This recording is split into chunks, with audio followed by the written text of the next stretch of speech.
Hey guys! This week for Weapons Wednesday, we took some of our bladed weapons and really tested their durability and strength.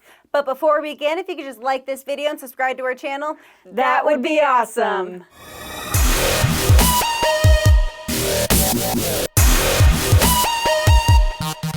So last week we tested out folding knives versus fixed blade knives, as well as different steel types. And then we asked you guys to go to the community tab and vote for which one you like best. And there are a lot of awesome choices, but you guys went to the community tab and voted for the Nightmare Tactical Cram Bit. Excellent choice, guys. This withstood every test that we had, and I was just very surprised that it could be a throwing knife as well. Yeah, you did a great job. So this week we took 4 different steel types in the form of 4 different swords, and we're going to see how much abuse they can take. So at the end of this video, make sure you go to the community tab and vote for which one you think took the damage the best. And as always, there are links to the products in the video's description that you can click on to see more on our website. So let's see our weapons. All right, let's do this. All right, guys, and our first weapon is the red Sawback Machete. Nice. This machete is made of one solid piece of stainless steel with a black and red anodized finish. Stainless steel is known for being very corrosion resistant and can be sharpened easily, but it does not maintain an edge well and is not as hard as the other swords today. This stainless steel blade does cost less though and can be a decent choice for anyone who does not want to spend a lot of money. The 18.5-inch blade is sharpened all the way down to the handguard and also has a rope cutter and a sawback on it as well. There are double fullers and venting within the blade, making it weigh only 1 pound 4 ounces. It has a nylon wrapped cord handle and also comes with a nylon case with a belt loop and shoulder strap. I'm really interested to see what this can do because I know we've tested out a few of these like lower quality end swords before and they held up really well to these tests. Yeah, I hope it withstands the abuse, but I also hope to see it crumple up. It would be really funny to see. And our next weapon is the Flaming Skull Katana. Wow, look at that thing. It's awesome. We wanted to test this one out since we were curious if the printed skull pattern on the 1045 carbon steel blade would come off with some serious testing. This full-tang 28.5-inch katana also features synthetic ray skin and has a simplistic black round tsuba. The lacquered black scabbard is made out of PVC to prevent any warping over time. The sword weighs 2 pounds 3 ounces, which is typical for any type of katana, and includes a cloth sword bag for storage and transport. I'm just curious to see if this will actually stay on there with impact. I've seen them damaged before, but never seen it actually happen. Yeah, it'll be really interesting to see, but like honestly, this just reminds me of Ghost Rider, so I hope they'll be able to handle the tests. Nice. All right, guys, and our next weapon is the Hero's Journey Samurai Sword. We wanted to test this 1060 carbon steel katana and see how it compares to the 1045 carbon steel blade. The 28.5-inch blade has a double-sided fuller, a genuine hamon line, and real ray skin. The most unique feature about this sword is the tsuba though. It is made of brass and has a samurai in different poses. It also weighs 2 pounds 3.5 ounces and includes a cloth sword bag. Yeah, I'll be excited to see how it holds up against the impact test because it's such a hard steel, the 1060, and so I want to see what the edge retention will look like. It is more brittle compared to the 1045 and it's stainless steel, but it still doesn't have quite as high carbon content compared to others, so it still has some flexibility. So I'm really interested to see what it would do. And the last weapon we're testing today is the Kangxi War Sword. Wow. It's so awesome. This is one of our 75 manganese steel blades, so we wanted to see how much abuse it could take. 75 manganese steel is known for being a hard steel with great edge retention and wear resistance. The handle is made out of zinc aluminum and there is an intricate dragon design which starts on the tsuba and continues to the wooden scabbard that is wrapped with faux snakeskin and belt brackets. And it also comes with a decorative yellow case. This sword is heavy though, coming in about 4 pounds, which is really going to be a workout to swing it around. I'll be interested to see if we can still aim it while swinging. I'm just going to be interested to see if I can use it if it is so heavy. So let's go test that out, guys. And our first test is the Sharpness Test. All right, guys, let's go do this.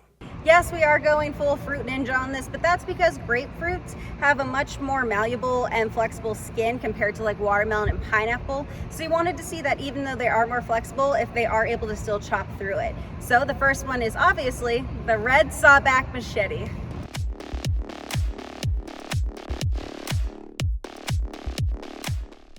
so that one cut beyond easily. I mean, I'm sure if this one was that easy to cut, I think the rest of them will still be super easy. Next up we have the Flaming Skull Katana, orange versus orange. All right, looks like the blade held up just fine. All right, so with how easy the other two swords did, I think this one's gonna be a piece of cake.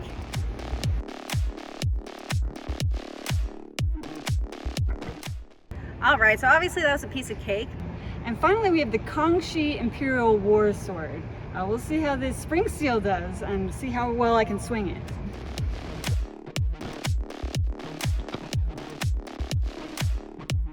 So that obviously did just fine. It was a lot easier to swing than I thought. The handle is pretty long, so you have really good control over it still. But moving on, now we're going to test the sharpness of the tips. So for this, we're going to test the sharpness of each tip. We're going to try to stab it really hard once in to get it to stick, and then otherwise we're going to do repeated stabs at it to see if it's going to dull the tip or anything else like that.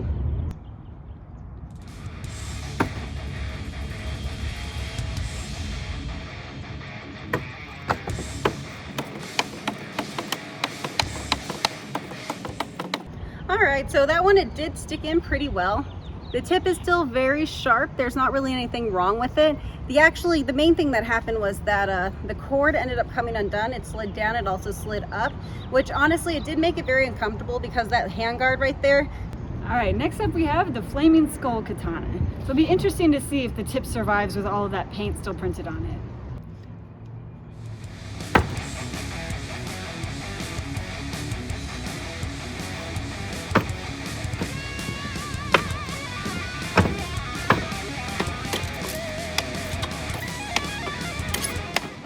So that went pretty well. The paint definitely did chip on it, so it will come off if you have impact. All right, so next up is the Hero's Journey Samurai Sword. I think this one's gonna be a piece of cake.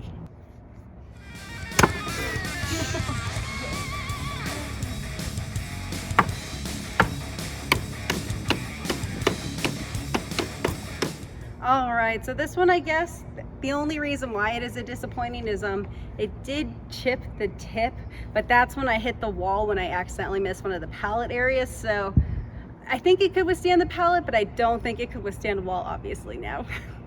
And last we have the Kangxi Imperial War Sword. So let's see how that Tanto tip holds up.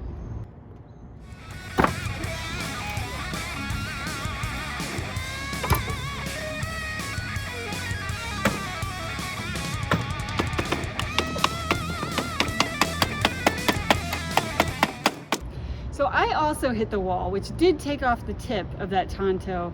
So that didn't do as well against the concrete, but it did do a number on the pallet. But next up, we're going to test the durability with bigger swings.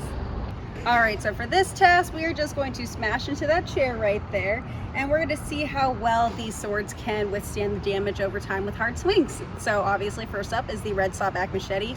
I am wearing a glove though because of how uncomfortable that was for the last test.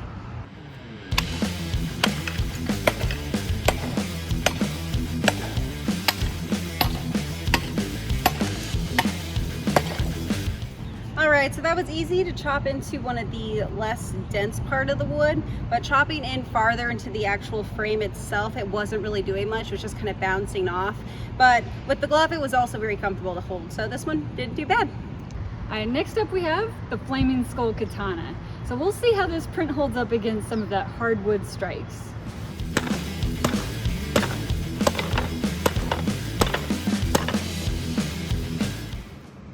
Alright, well the chair is kind of holding up. You can tell it's cracked on the wood back there. It's just held in by the lining. But you can see that the blade is definitely, that print is coming off. I also see a small chip in the blade, so it didn't hold up that well. All right, so I'm interested to see what the 1060 can do, especially after the 1045 blade chipped a bit. So let's see what it does.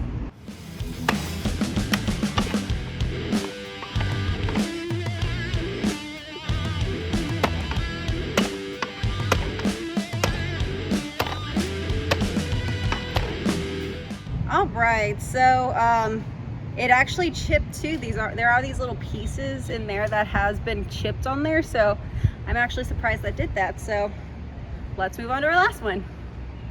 All right, and next up we have the Kangxi Imperial War Sword.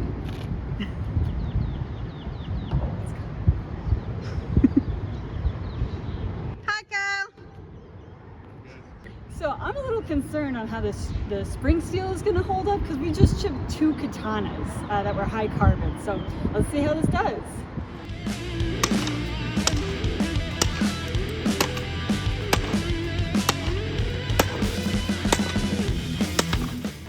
There are some really fine nicks in it, but that wood was really tough. So next up is our last test, which is going to be the strength test.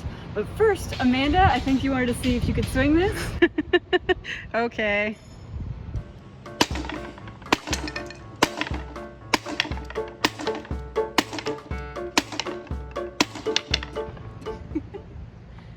I'm definitely not as strong as Mel.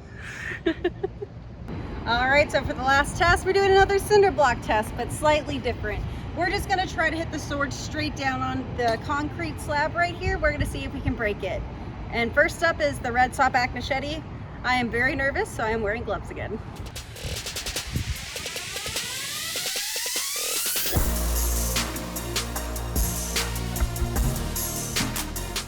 All right, so this one actually did it. I am very impressed, and honestly, there's still, there's maybe, it's not even really a little chip in it. The blade is still great. If you just clean that up, maybe sharpen it a little bit.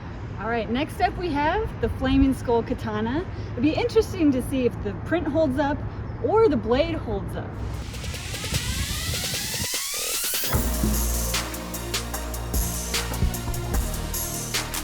All right, that took some huge gashes out of it. It also bent the blade,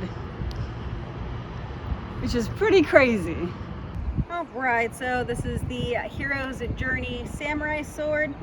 Now that the 1045 carbon steel blade bent, I'm a little nervous about this one too.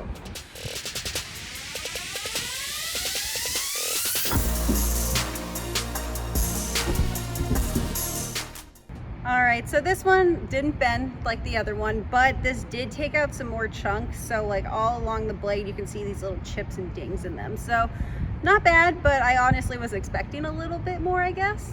All right, last up we have the Kangxi Imperial War Sword.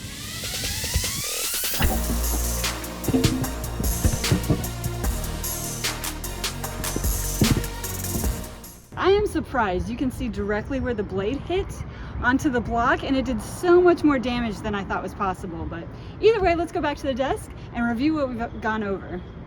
Man, it was so hot outside. It was, but it's still a blast to do. Yeah, I agree totally. But with that, we're going to move on to the one that I found most impressive, which is the red Sawback Machete. Nice. What did you find impressive about it? Honestly, there's no chips in the blade. Everything looks good. The tip is still sharp. Yes, there's a few cosmetic blemishes on there, but overall I feel like if you just really clean that off, I don't really think you'll see much of the damage at all. Nice. The only downside obviously would be the red handle cord on there. With that just slipping around, it kind of made things uncomfortable. But one of the things that you can do with it is add a leather grip or any sort of grip.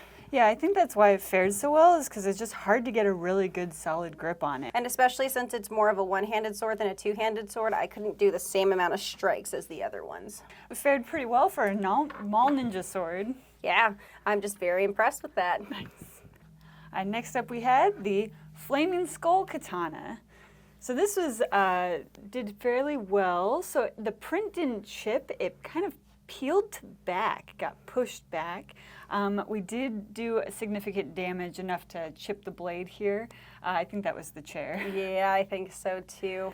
Yeah, so it's definitely not something that you would want to do any striking impact hits with, but it was so solid to be able to swing it around with 2 hands. It's a nice solid handle down through the tang. We're able to get a lot of nice hits with it. It did bend, but we were actually able to bend it back into place ourselves as well, so it's straight again without any issue with that. Yeah, I know you really liked this one for the print on it. Yes, I do really like it. It still reminds me of Ghost Rider. It just looks so awesome. It looks too cool to mess up with some impact. All right, and then the next sword is the Hero's Journey Samurai Sword. This one, honestly, I kind of didn't think it would be taking as much damage as it ended up doing. The tip bent, but that's because we hit it with the wall. And you can see kind of the more of the blemishes and the dents in it. Yeah, it's definitely been roughed up quite a bit, whether that was from the pallet or from the chair. Probably not the grapefruit. Probably not. I mean, otherwise it did hold up pretty well. I think maybe if you can just sharpen that a little bit, it might take away most of the like dents and blemishes on it. I think that might be able to work. I just don't know about the tip. Yeah. And obviously don't try to hit it with a concrete block or with a chair really hard. And lastly, we had the Kangxi Imperial War Sword. So this one took the most damage with the cinder block hit. Yeah. You could sharpen it down, but you would be losing like almost a 1/4 inch there. So the tip was snapped off. I think that was also from hitting the wall. Yeah. But this one was so much easier to handle and maneuver than I had expected. I mean, it's about 4 pounds. Yeah, I was like, honestly, the thing with the blade is the only thing that I'm kind of disappointed in. I mean, I don't really think it's fixable in the area where it went super far, but the rest of them looked like if it was slightly sharpened, it'd be okay. But at least for this one, I mean, I feel like it's more of a decorative piece than an actual, like, attack weapon or anything like that. Right, and it's got a really cool sheath. The outside of it is very beautiful, so it'd be great for like a cosplay or just hanging around on your wall would be awesome. But we're very curious to see what you guys think, so make sure you guys go to the community tab and vote for which one you like best. And if you have any questions, definitely leave them in the comments below. Make sure you like this video and subscribe to our channel, and check out KarateMart.com because we have all sorts of interesting and unique swords on there. But until next week, we'll see you at Weapons Wednesday.